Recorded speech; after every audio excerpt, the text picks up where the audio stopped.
The Open Window by Saki. Year of publication 1914. This work is in the public domain. Production and narration copyright 2025. Jonathan Dunne. Frampton Nuttall endeavoured to say the correct something, which should duly flatter the niece of the moment, without unduly discounting the aunt that was to come. Privately, he doubted more than ever whether these formal visits on a succession of total strangers would do much towards helping the nerve cure which he was supposed to be undergoing. "I know how it will be," his sister had said when he was preparing to migrate to this rural retreat. "You will bury yourself down there and not speak to a living soul, and your nerves will be worse than ever from moping. I shall just give you letters of introduction to all the people I know there. Some of them, as far as I can remember, were quite nice." Frampton wondered whether Mrs. Sappleton, the lady to whom he was presenting one of the letters of introduction, came into the nice division. "Do you know many of the people around here?" asked the niece, when she judged that they had had sufficient silent communion. "Hardly a soul," said Frampton. "My sister was staying here, at the rectory, some 4 years ago, and she gave me letters of introduction to some of the people here." He made the last statement in a tone of distinct regret. "Then you know practically nothing about my aunt?" pursued the self-possessed young lady. "Only her name and address," admitted the caller. He was wondering whether Mrs. Sappleton was in the married or widowed state. An undefinable something about the room seemed to suggest masculine habitation. "Her great tragedy happened just 3 years ago," said the child. "That would be since your sister's time." "Her tragedy?" asked Frampton. Somehow in this restful country spot tragedies seemed out of place.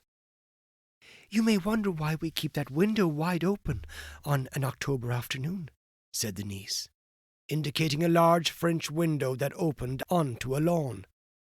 "It is quite warm for the time of year," said Frampton. "But has that window got anything to do with the tragedy?" "Out through that window, 3 years to a day, her husband and her 2 young brothers went off for their day's shooting. They never came back. In crossing the moor to their favourite snipe-shooting ground, they were all 3 engulfed in a treacherous piece of bog. It had been that dreadful wet summer, and places that were safe in other years gave way suddenly, without warning. Their bodies were never recovered. That was the dreadful part of it." Here the child's voice lost its self-possessed note and became falteringly human. "Poor aunt always thinks that they will come back some day, they and the little brown spaniel that was lost with them, and walk in at that window just as they had used to do. That is why the window is kept open every evening until it is quite dusk. Poor dear aunt. She has often told me how they went out. Her husband with his white waterproof coat over his arm, and Ronnie, her youngest brother, singing 'Bertie, why do you bound?' as he always did to tease her, because she said it got on her nerves. Do you know, sometimes on still, quiet evenings like this, I almost get a creepy feeling that they will all walk in through that window." She broke off with a little shudder. It was a relief to Frampton when the aunt bustled into the room with a whirl of apologies for being late in making her appearance. "I hope Vera has been amusing you," she said. "She has been very interesting," said Frampton. "I hope you don't mind the open window," said Mrs. Sappleton briskly. "My husband and brothers will be home directly from shooting, and they always come in this way. They've been out for snipe in the marshes today, so they'll make a fine mess over my carpets.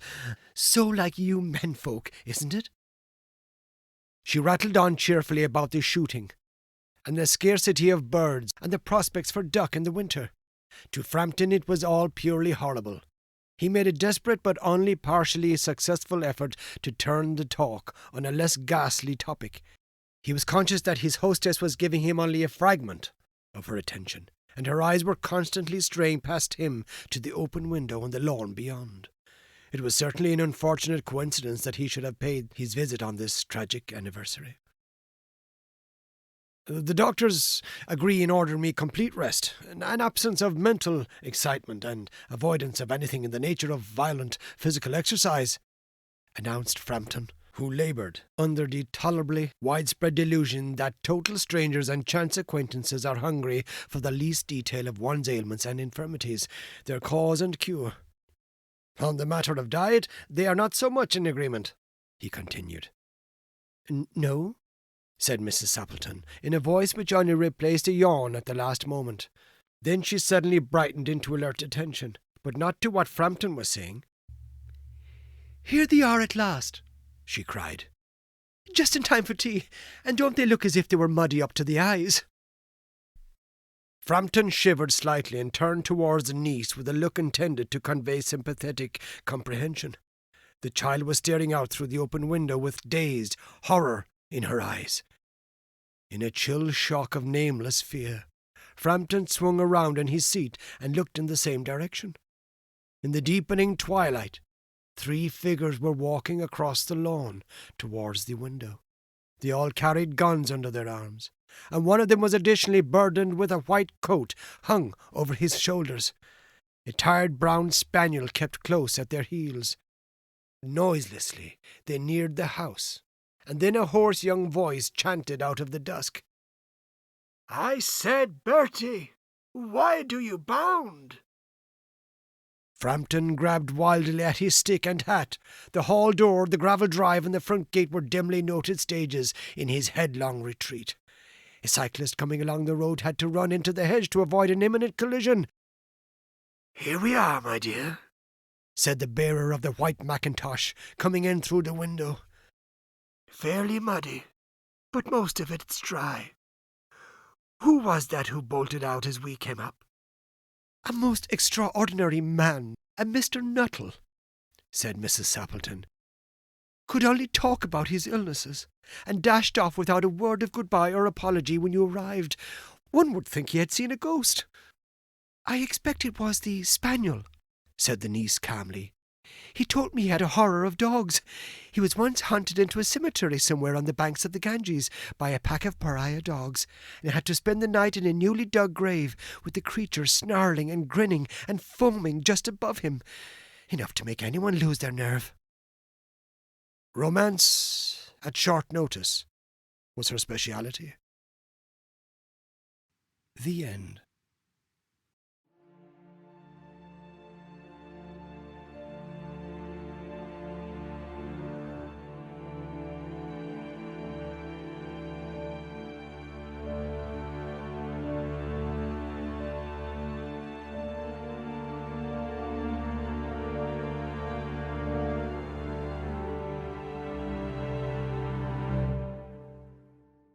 This has been The Open Window by Saki. Year of publication 1914. This work is in the public domain. Production and narration copyright 2025. Jonathan Dunne.